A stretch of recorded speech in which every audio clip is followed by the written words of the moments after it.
Percy Jackson y los dioses del Olimpo, el ladrón del rayo. Capítulo 2. Tres ancianas dejan los calcetines de la muerte. Estaba acostumbrado a tener experiencias raras de vez en cuando, pero solían terminar pronto.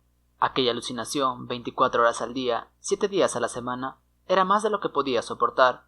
Durante el resto del curso, el colegio entero pareció dispuesto a jugármela. Los estudiantes se comportaban como si estuvieran convencidos de que la señora Kerr, una rubia alegre que no había visto en mi vida hasta que subió al autobús al final de aquella excursión, era nuestra profesora de introducción al álgebra desde Navidad. De vez en cuando yo sacaba colación a la señora Dodds, buscando pillarlos en falso, pero se quedaba mirándome como si fuera un psicópata, hasta el punto de que casi acabé creyéndolos. La señora Dodds nunca había existido. Casi. Grover no podía engañarme. Cuando le mencionaba el nombre Dodds, vacilaba una fracción de segundos antes de asegurar que no existía. Pero yo sabía que mentía. Algo estaba pasando. Algo había ocurrido en el museo.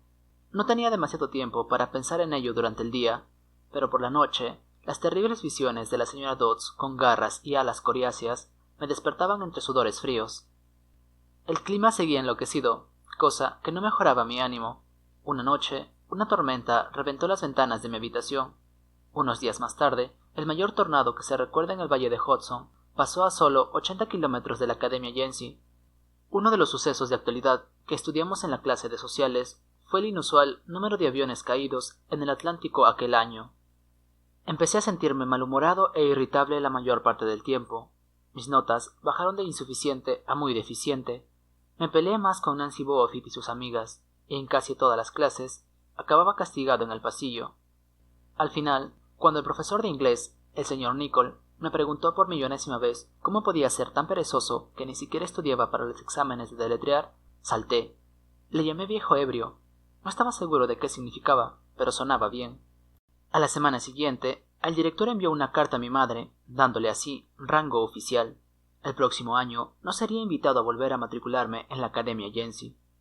Mejor, me dije, mejor. Quería estar con mi madre en nuestro pequeño apartamento del Upper East Side, aunque tuviera que ir al colegio público y soportar a mi detestable padrastro y sus estúpidas partidas de póker. No obstante, había cosas de Yancey que echaría de menos. La vista de los bosques desde la ventana de mi dormitorio, el río Hudson en la distancia, el aroma a pinos. Echaría de menos a Grover, que había sido un buen amigo, aunque fuese un poco raro. Me preguntaba cómo sobreviviría el año siguiente sin mí. También echaría de menos la clase de latín, las locas competiciones del señor Brunner y su fe en que yo podía hacerlo bien. Se acercaba la semana de exámenes, y solo estudié para su asignatura. No había olvidado lo que Brunner me había dicho sobre que aquella asignatura era para mí una cuestión de vida o muerte.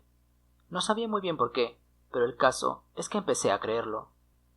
La tarde antes de mi examen final, me sentí tan frustrado que lancé mi guía Cambridge de mitología griega al otro lado del dormitorio. Las palabras habían empezado a desmadrarse en la página, a dar vueltas en mi cabeza y realizar giros chirriantes como si montaran en monopatín. No había manera de recordar la diferencia entre Quirón y Caronte, entre Polidectes y Polideuses, y conjugar los verbos latinos, imposible. Me paseé por la habitación a zancadas, como si tuviera hormigas dentro de la camisa. Recordé la seria expresión de Brunner, su mirada de 1000 años. Solo voy a aceptar de ti lo mejor, Percy Jackson. Respiré hondo y recogí el libro de mitología. Nunca le había pedido ayuda a un profesor. Tal vez, si hablaba con Brunner, podría darme unas pistas. Por lo menos, tendría ocasión de disculparme por el muy deficiente que iba a sacar en su examen.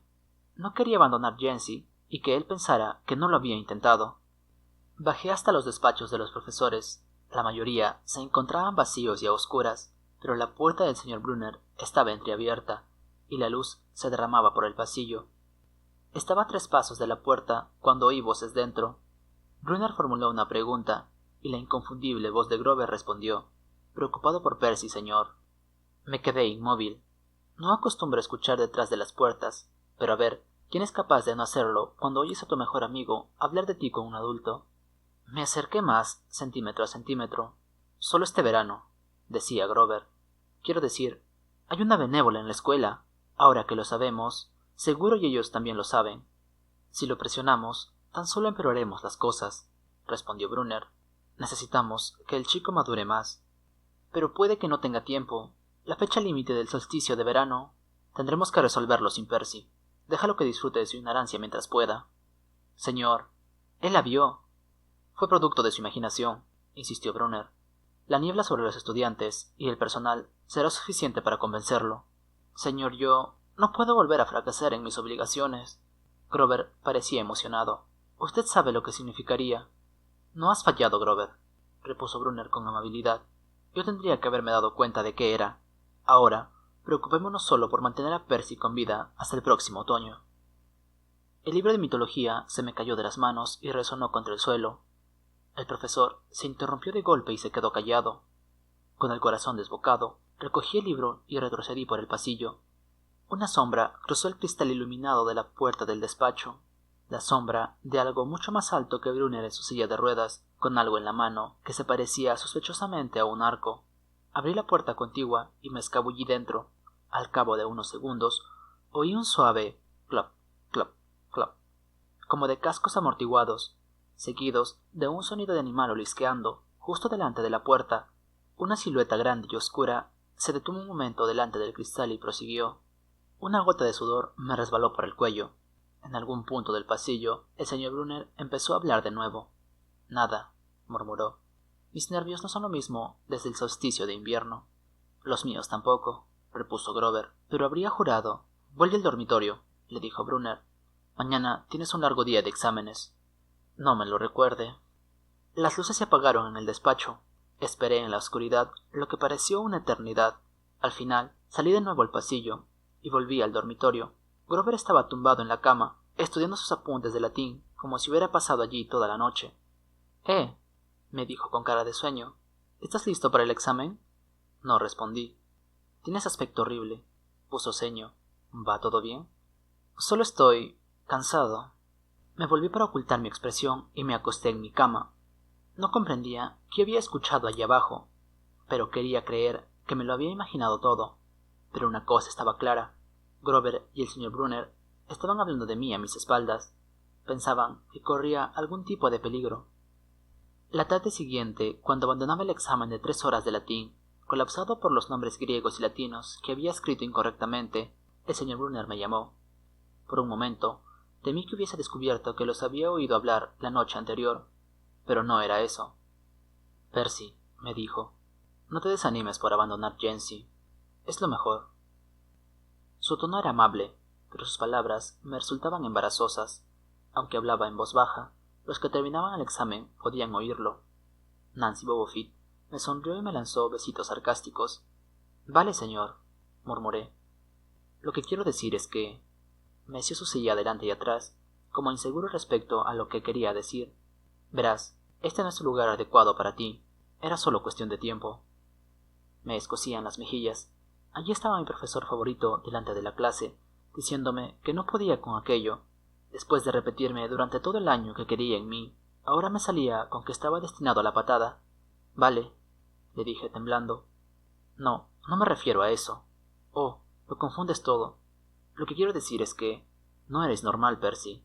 No pasa nada por... Gracias, le espeté. Muchas gracias, señor, por recordármelo. Percy, pero ya me había ido.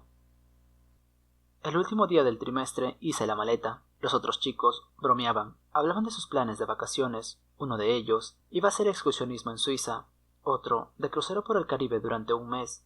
Eran delincuentes juveniles como yo, pero delincuentes juveniles ricos.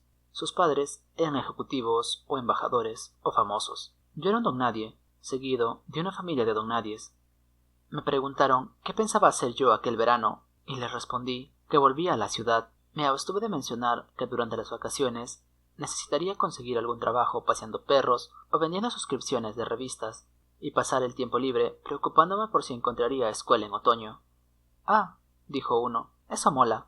Regresaron a sus conversaciones como si yo nunca hubiese existido.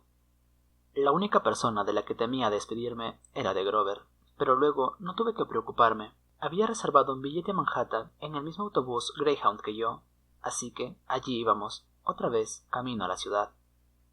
Grover no paró de escudriñar el pasillo todo el trayecto, observando al resto de pasajeros. Reparé entonces en que siempre se comportaba de manera nerviosa e inquieta cuando abandonábamos Jency. como si temiese que ocurriera algo malo. Antes suponía que le preocupaba que se metieran con él, pero en aquel autobús no iba nadie que pudiera meterse con él. Al final no pude aguantarme y le dije: ¿Buscas benévolas? Grover casi pegó un brinco. ¿Qué quieres decir? Le conté que los había escuchado hablar la noche antes del examen. Le tembló un párpado. ¿Qué oíste? Preguntó. Oh, no mucho.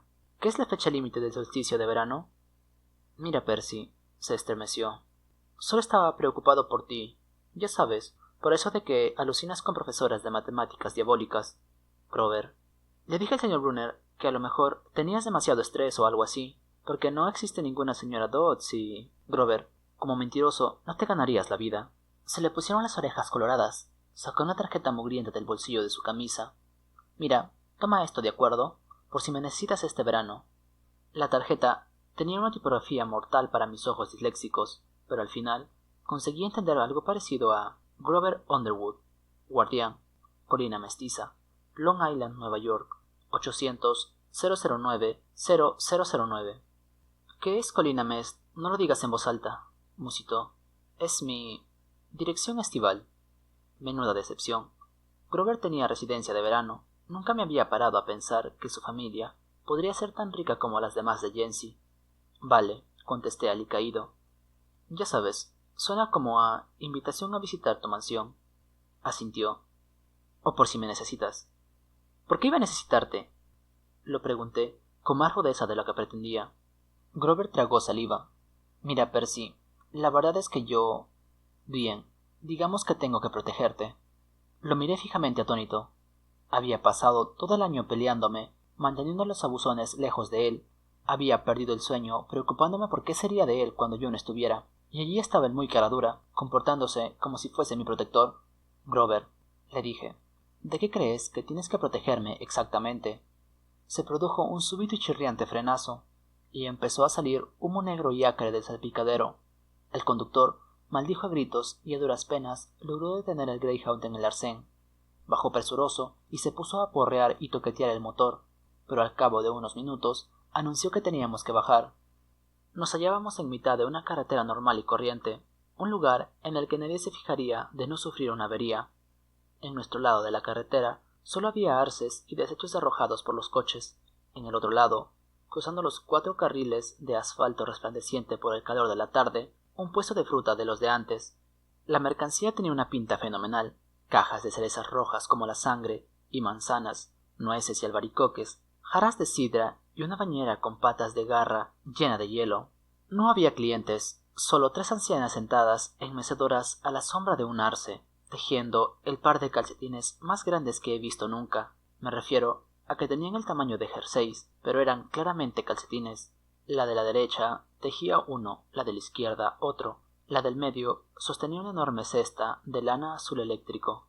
Las 3 eran ancianas, de rostro pálido y arrugado como fruta seca, pelo argentado recogido con cintas blancas y brazos huesudos que sobresalían de raídas túnicas de algodón.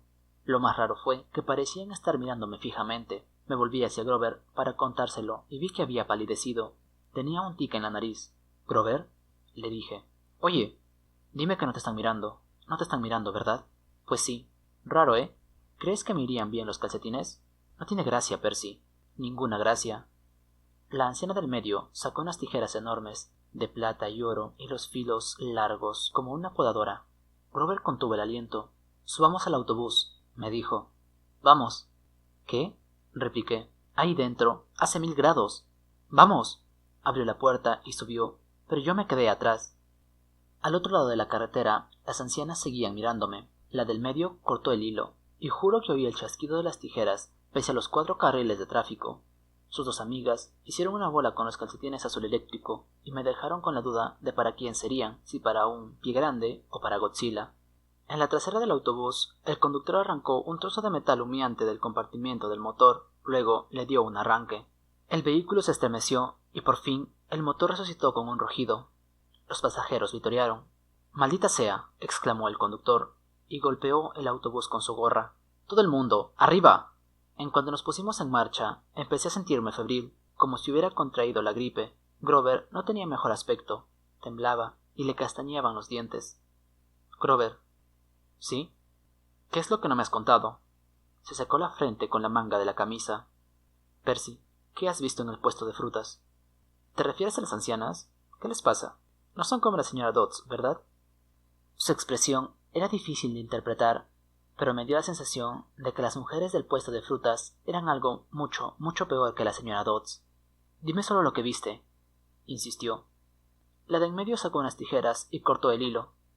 Cerró los ojos e hizo un gesto con los dedos que había podido ser una señal de la cruz, pero no lo era. Era otra cosa, algo como más antiguo. ¿La has visto cortar el hilo? Sí, ¿por qué? Pero incluso cuando lo estaba diciendo sabía que pasaba algo. Ojalá esto no estuviese ocurriendo, murmuró Grover, y empezó a mordisquearse el pulgar. No quiero que sea como la última vez. ¿Qué última vez? Siempre sexto. Nunca pasa de sexto. Grover, repuse, empezando a asustarme de verdad. ¿De qué diablos estás hablando? Déjame que te acompañe hasta tu casa. Promételo. Me pareció una petición extraña, pero lo prometí. ¿Es como una superstición o algo así? Pregunté. No obtuve respuesta. Grover, ¿el hilo que la anciana cortó significa que alguien va a morir? Su mirada estaba cargada de aflicción, como si ya estuviera eligiendo las flores para mi ataúd. Fin del capítulo 2.